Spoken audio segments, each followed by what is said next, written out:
বা জান্নাতের অংশ। ভাবছেন দুনিয়ার জমিনে জান্নাত, এটা কিভাবে সম্ভব?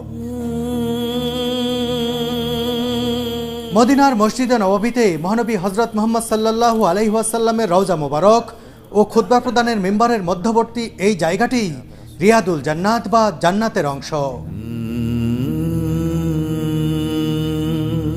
জীবদ্দশায় এমন একটি জায়গা দেখতে পাওয়া প্রত্যেক মুসলিমের জন্যই সৌভাগ্যের ব্যাপার।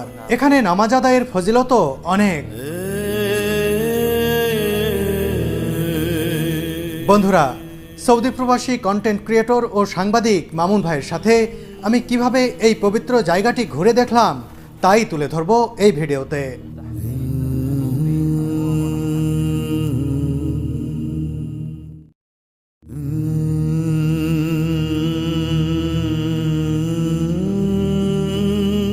মসজিদে নববী চাঁদের